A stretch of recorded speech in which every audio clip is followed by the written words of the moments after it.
Hello super fans. Guys super battle series के एक और एपिसोड में वेलकम। गाइस आज की सुपर बैटल मार्वल के बेस्ट फाइटर्स के दरमियान होने वाली है, जहां सबसे पहले हमारे पास है डेडपूल, जो कि मार्वल के मोस्ट स्किल्ड फाइटर्स में से एक है। इसके बाद है ब्लैक पैंथर, जिसके बारे में कैप्टन अमेरिका ने खुद कहा था कि ब्लैक पैंथर की जो रिफ्लेक्सेस और उसकी जो स्पीड है वो एक रियल लाइफ पैंथर से भी ज्यादा है। ब्लैक पैंथर के बाद है मून नाइट, जिसके पास इनहैंस फाइटिंग स्किल्स के साथ साथ बहुत सी सुपर पावर्स भी हैं। और लास्ट में है शैंग-ची, जिसे खुद मास्टर ऑफ कुंग फू कहा जाता है। तो ये चारों सुपर हीरोज ही अपनी फिजिकल पावर्स और इनहैंस फाइटिंग स्किल्स की वजह से जाने जाते हैं। बट इन चारों में कौन ज्यादा पावरफुल है और कौन हर एक चीज में परफेक्ट है, ये जानने के लिए हम इनकी ड्यूरेबिलिटी, फाइटिंग स्किल्स, स्पीड और स्ट्रेंथ का कंपैरिजन करेंगे, जिसके बाद हमें पता चलेगा कि इनमें कौन ज्यादा पावरफुल है। तो बिना किसी से दो हाथ किए चलिए शुरू करते हैं।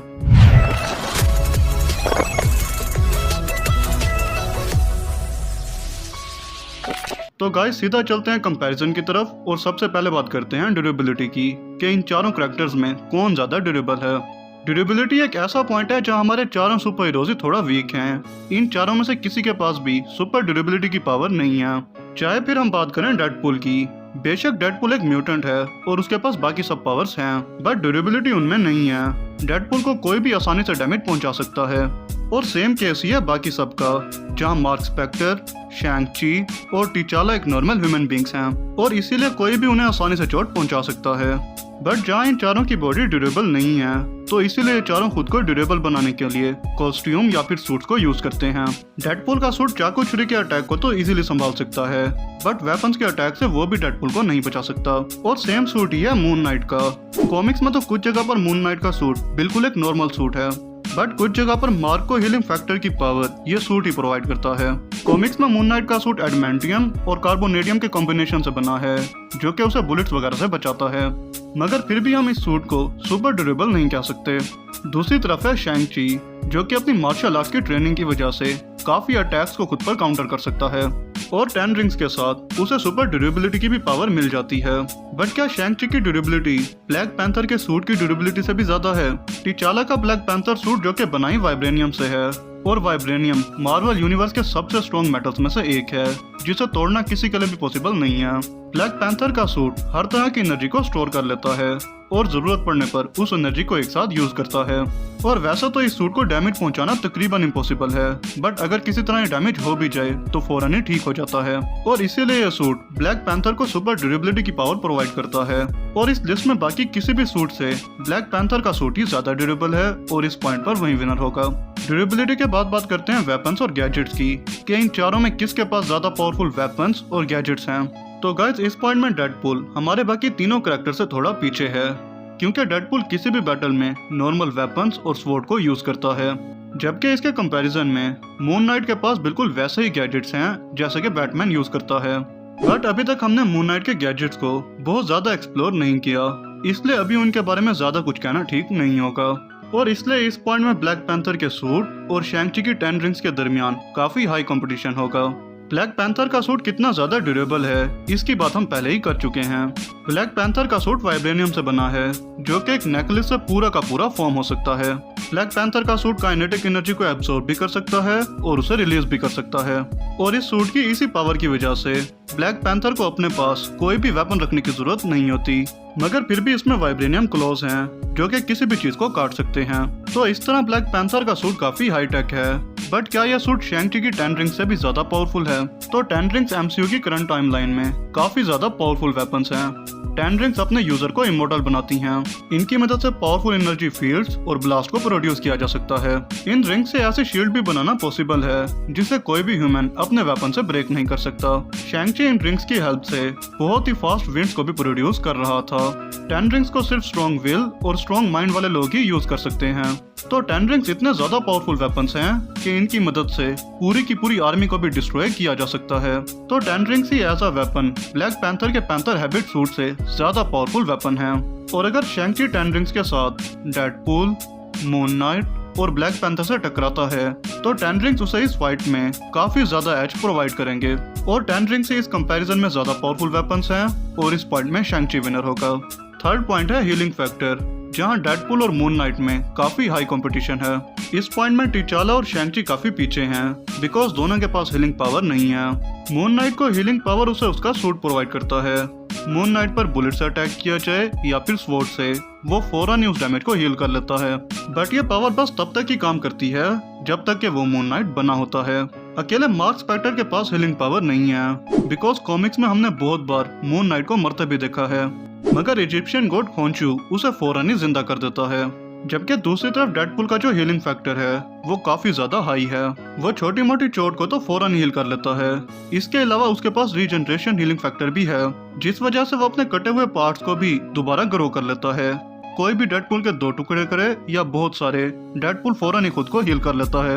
डेडपुल पूरे मार्वल यूनिवर्स का अकेला ऐसा सुपर हीरो है जिसके पास सबसे ज्यादा फास्ट हीलिंग पावर है, और इसीलिए वो बाकी तीनों कैरेक्टर्स यहाँ तक के मून नाइट से भी इस पॉइंट में बहुत आगे है और इस पॉइंट में वही विनर होगा। फोर्थ पॉइंट है स्ट्रेंथ, कि इन तीनों में किसके पास सुपर स्ट्रेंथ है।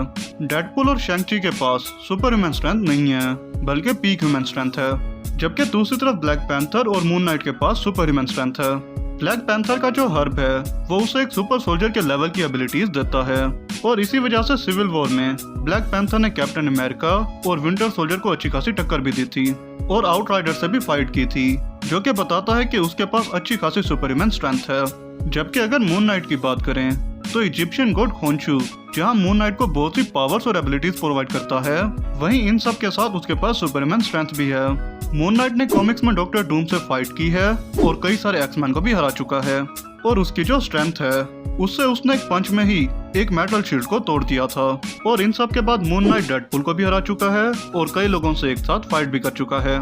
जबकि दूसरी तरफ अगर शैंग-ची की बात करें तो वैसे तो वो एक नॉर्मल ह्यूमन है और उसके पास सुपरमैन स्ट्रेंथ ना होके पीक ह्यूमन स्ट्रेंथ है, मगर जब उसे 10 रिंग्स मिल जाती हैं तो उसकी पीक ह्यूमन स्ट्रेंथ चेंज हो जाती है सुपर ह्यूमन स्ट्रेंथ में, जिसकी झलक हमने मूवी में भी देखी थी कि वो किस तरह अपने एनिमीज को टेक डाउन कर रहा था।